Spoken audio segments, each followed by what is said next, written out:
Hey, I'm Brian Miller, magician and motivational speaker. To my regular subscribers, thanks so much for sticking with me, and if you're new here, welcome to the channel. Today's Q&A doesn't come from any one particular person, but instead it comes from a question I am asked regularly. I've been asked it at least 3 times in the last week, so I thought it was as good a time as any to address it. And the question is this: do you ever screw up? The shorter answer to that question is yes, absolutely, 100%. I screw up sometimes. Yeah, of course I do. Now, whenever I'm asked that question, I always take it as a compliment, because the truth is, I'm really only ever asked that after I've had a great show, a great performance, and somebody goes, boy, do you ever screw up?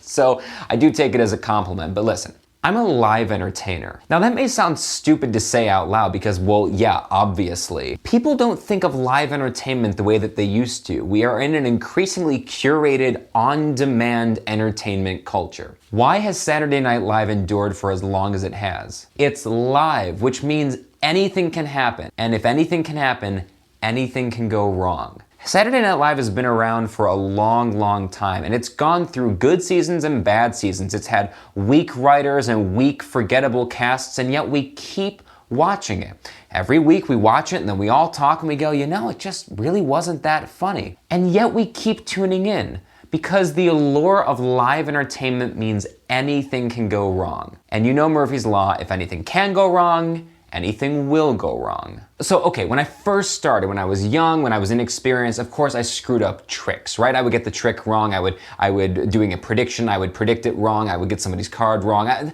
Those are the kind of mistakes you make when you're first starting. But nobody at this level of their career should be making mistakes like that. If you're a magician, you should not be getting tricks wrong at this point in your career. If you're a comedian, you should not be forgetting the punchlines to jokes at this point in your career. Does that make sense? It's just a matter of professionalism, and at this point, what you're being paid for is well beyond those kind of mistakes. Putting aside the beginner mistakes that we all make when we first start, there are still things that go wrong on stage for me, and to this day will continue to go wrong, because it's live. It's live. It's live. Such a beautiful thing. It's such a, there's so much electricity in live entertainment because anything can happen at any time. So on top of the fact that I'm a sleight of hand performer, which means that, you know, I'm fallible, right? I mean, as good as I might be at sleight of hand, I'm inevitably going to drop some cards at some point. I'm going to drop, my ring at some point. Especially if I ring roll, 100 times a night in a performance, eventually it's gonna fall,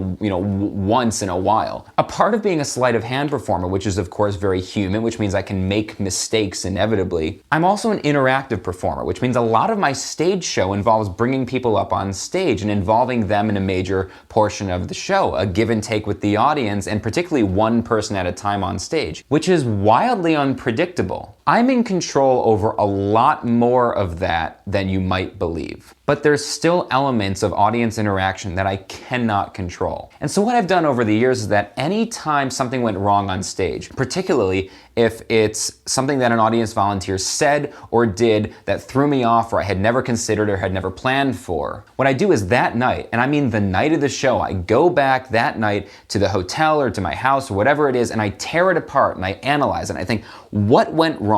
And what were the conditions that I allowed in order for that thing to happen? And so what I'll do is I'll figure out right there a plan of action for how I can either avoid it ever happening again, or plan for what I'm going to do if it does happen again. Not everything in a live show that involves audience interaction and audience participation is completely avoidable. A lot of things are, more than you would believe. And so I can plan for those things to never happen again. But more interesting to me are the things that are not avoidable, not completely, not 100%. As good as I've become at figuring out which people to bring up, and I watch the audience before the show sometimes to make sure I know who I think will be a good volunteer for which kinds of tricks, and I lead them with my words and I guide them along. There's still times when people are going to be people. People are unpredictable. What I've done over the years is I've created these plan Bs, these contingencies for things that can go wrong. Should it ever happen again, how am I going to deal with it? Not only do I create the plan B, I rehearse it.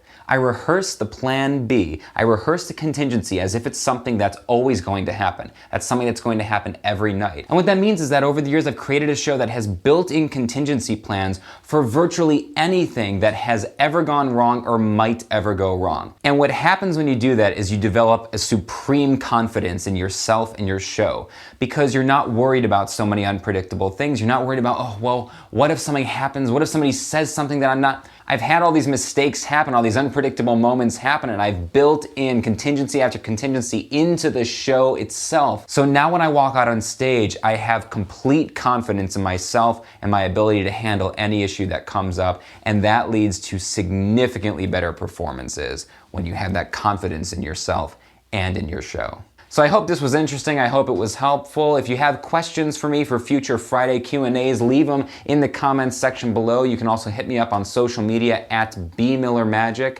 If you enjoyed this video, please do hit that like button, subscribe to this channel, and always remember that our world is a shared experience. Thanks very much for hanging with me. Have a great day.